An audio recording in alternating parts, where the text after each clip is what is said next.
Waalaikumsalam warahmatullahi wabarakatuh. Perkenalkan, nama saya Dewi Sasaki sebagai moderator dari kelompok 9 10 yang dimana akan dijelaskan tentang ketentuan itu. Dipersilakan kepada pemateri pertama untuk menyampaikan materinya dan memperkenalkan diri. Assalamualaikum warahmatullahi wabarakatuh. Baik, di sini langsung saja saya akan menjelaskan mengenai ketentuan umum sulh dan pembagian objek sulh. Terlebih dahulu kita harus mengetahui bahwa dalam istilah syariah, sulh merupakan akad yang dilakukan untuk menyelesaikan perselisihan atau persengketaan antara kedua pihak. Sedangkan tujuan utama sulh yaitu untuk menghilangkan perselisihan dan menciptakan perdamaian antara kedua pihak yang bersengketa. Dalam kompilasi hukum ekonomi syariah, ketentuan umum sulh diatur di bab 18 mulai pasal 521 sampai pasal 524. Pasal 521 ayat 1 berbunyi, orang yang membuat suatu akad sulh harus jangka melakukan perbuatan hukum. Ayat kedua, suatu akad sulh yang dibuat oleh anak yang telah diberi izin oleh walinya adalah sah selama sulh itu tidak berakibat kerugian yang nyata. Ayat ketiga, apabila seseorang mengajukan gugatan yang ditujukan kepada seorang anak yang telah diberi izin dan anak itu membuat pengakuan atas hal itu, maka hasilnya adalah suatu bentuk akad sulh yang sah melalui pengakuan. Ayat keempat, seseorang anak yang telah diberi izin berhak untuk membuat suatu akad sulh yang sah dengan catatan ia diberi waktu untuk memikirkan tuntutannya. Ayat yang kelima, apabila seorang anak menyetujui suatu akad sulh tentang sebagian dari tuntutannya dan di samping itu ia juga memiliki bukti untuk menunjang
orang lain. 27. Enggak Pasal burung. 525 ayat 1 berbunyi, apabila penggantian objek sul berupa barang tertentu, maka barang itu dianggap sebagai suatu barang sah sebagaimana barang asal. Ayat kedua, apabila penggantian objek sul itu berupa hutang, maka penggantian objek sul dianggap sebagai pembayaran harga. Jadi pada pasal ini telah memberikan kepastian hukum terkait status dari objek pengganti dalam proses sul, yakni perdamaian. Baik objek pengganti berupa barang maupun piutang, keduanya memiliki kedudukan hukum yang sah sebagai objek pengganti sul, yakni sengketa semula. Bunyi pasal 526, penggantian objek sul dari suatu sul harus berupa harta milik dari orang yang membuat sul. Pada pasal 526 ini menegaskan pentingnya penggunaan harta milik sebagai objek penggantian dalam proses sul. Pasal tersebut mengatur tentang perlindungan hak milik dan kejelasan kepemilikan harta dalam proses sul. Ayat yang terakhir, pasal 527 berbunyi, apabila penggantian objek sul berupa barang yang membutuhkan transaksi barang, maka penggantian objek sul harus dinyatakan dengan jelas. Maksud pasal ini adalah untuk mencegah terjadinya kesalahpahaman dan ketidakjelasan atau sengketa lebih lanjut terkait objek pengganti dalam proses sul. Dengan menyatakan secara jelas, maka tidak ada keraguan mengenai barang yang menjadi objek pengganti dan mekanisme pengalihan kepemilikannya. Sekian dari saya, sebelumnya mohon maaf. Terima kasih kepada pemateri pertama. Selanjutnya dipersilakan kepada pemateri kedua. Baik, di sini saya akan melanjutkan dari materi pertama, yaitu bagian ketiga, gugatan dalam sul. Pada pasal 528 ayat 1, apabila akad sul dibuat dengan materi yang berupa pengakuan atas harta yang disengketakan, maka sul itu harus diakui sebagai sebab kepemilikan. Ayat kedua, apabila seluruh atau sebagian dari pengganti objek sul diambil dari seseorang yang berhak atas penggantian itu, maka penggantian objek sul berupa barang yang digugat dari sul itu, yakni bisa dari seluruhnya atau sebagian saja, maka itu dinyatakan sah. Dalam pasal ini, apabila yang berisi pengakuan atas harta sengketa menjadi dasar kepemilikan harta tersebut, dan apabila objek pengganti sul diambil dari pihak yang berhak, maka penggantian tersebut sah secara hukum, baik objek pengganti seluruhnya maupun sebagian. Jadi dalam pasal 528 ini memberikan kepastian hukum dan melindungi kepentingan para pihak yang terlibat dalam proses sul. Selanjutnya pada pasal 529, apabila akad sul dibuat dengan pengakuan tentang manfaat suatu harta, maka hukum akad sul itu adalah sama dengan hukum akad ijarah. Maksud pasal ini yaitu menyatakan bahwa jika akad sul dilakukan dengan pengakuan tentang manfaat harta, maka hukum akad sul tersebut dianggap sama dengan hukum akad ijarah. Ijarah sendiri merupakan kontrak sewa-menyewa yang melibatkan pemanfaatan atau penggunaan suatu harta dengan imbalan tertentu. Pasal 530 ayat pertama yaitu dengan cara penolakan atau bersikap diam saja, maka penggugat berhak atas harta penggantiannya, sedangkan tergugat berhak untuk tidak melakukan sumpah dan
dan penggugat itu berhak mengajukan gugatan kepada orang yang menuntut dan yang punya hak tersebut.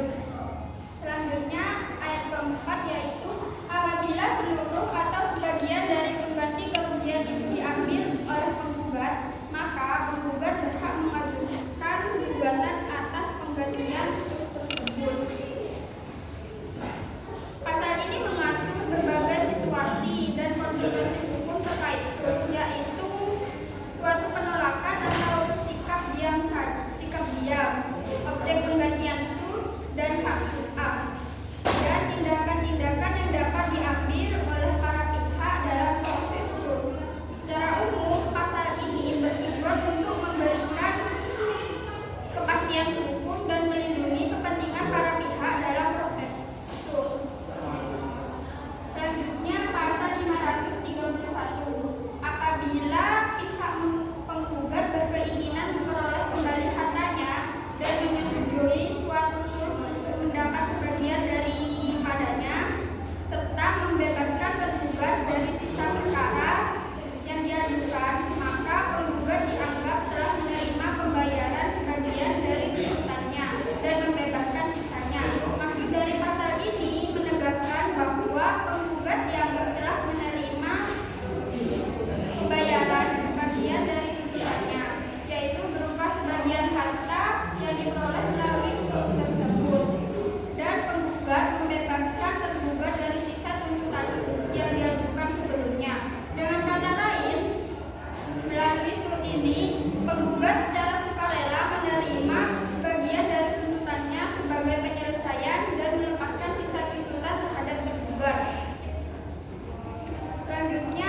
536. Apabila salah satu pihak yang melakukan transaksi sul meninggal dunia, maka ahli waris tidak berhak membatalkan sul itu. Jadi dari pasal ini, jika salah satu pihak yang melakukan sul meninggal dunia, maka ahli waris dari pihak yang meninggal tidak berhak untuk membatalkan sul tersebut. Pasal ini juga memberikan kejelasan dan kepastian hukum terkait dengan keberlanjutan sul dan situasi di mana salah satu pihak meninggal dunia, serta melindungi kepentingan pihak lain yang terlibat dalam transaksi sul. Selanjutnya pasal 537. Apabila sul itu dibuat dalam bentuk pertukaran barang, maka kedua pihak boleh menghapuskan dan mengumpulkan sul itu atas kehendak mereka sendiri. Jadi dalam pasal ini memberikan ketentuan tambahan mengenai kemungkinan untuk menghapuskan dan menggugurkan sul yang dibuat dalam bentuk pertukaran barang atas kehendak kedua pihak. Pasal 538. Apabila suatu transaksi sul yang dibuat berisi suatu pembayaran yang dilakukan agar dapat menghindari penguapan sumpah, maka penggugat dianggap telah dapat memaksa tergugat untuk bersumpah. Jadi dalam pasal ini mencerminkan bahwa meskipun telah terjadi sul dengan pembayaran, penggugat masih memiliki hak untuk mendapatkan kebenaran melalui sumpah dari tergugat jika diperlukan sebagai bagian dari penyesuaian sengketa. Pasal 539. Ayat pertama, apabila objek penggantian dalam sul rusak sebagian atau seluruhnya sebelum diserahkan kepada penggugat dan pengganti kerugian itu berupa barang tertentu, maka ini dianggap sama halnya dengan suatu barang yang diambil seorang yang berhak atas barang itu. Ayat kedua, apabila suatu sul dibuat dengan cara pengakuan, maka penggugat berhak menuntut seluruh atau sebagian barang yang dituntutnya dari sul tersebut dan ditergugat. Yang ketiga, apabila pengganti kerugian dalam sul berupa suatu piutang atau berupa barang yang tidak tertentu, maka sul itu tidak akan terpengaruh oleh hal tersebut. Maka penggugat berhak untuk menerima sejumlah yang sama dengan kerugiannya. Jadi dalam pasal 539 mengatur tentang situasi terkait dengan objek pengganti dalam sul, pengakuan dalam sul, dan pengganti kerugian dalam bentuk piutang atau barang tidak tertentu. Prinsip dalam pasal ini yaitu memberikan hak kepada penggugat untuk menerima objek yang seharusnya diterima berdasarkan pengakuan dalam sul. Selanjutnya, sul tidak akan terpengaruh oleh kerusakan atau perubahan kondisi objek pengganti. Penggugat tetap berhak untuk menerima sejumlah yang sama dengan kerugiannya yang tergugat. Mungkin hanya itu dari saya. Terima kasih kepada para pemateri telah menjelaskan isi makalahnya. Selanjutnya berpindah kepada sesi tanya jawab. Persilakan kepada dua penanya.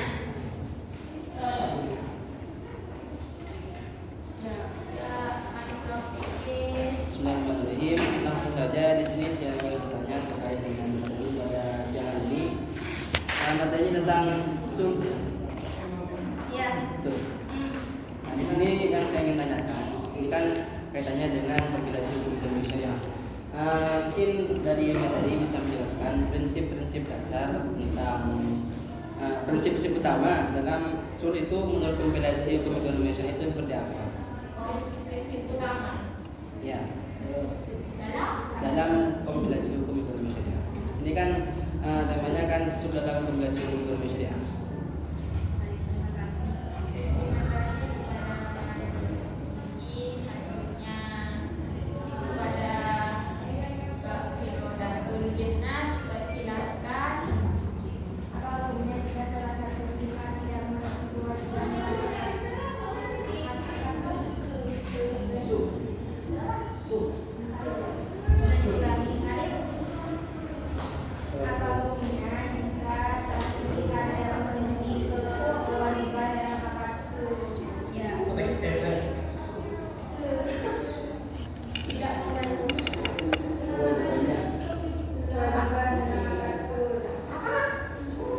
Kewajiban dalam akad sul. Wes, kan? Wes.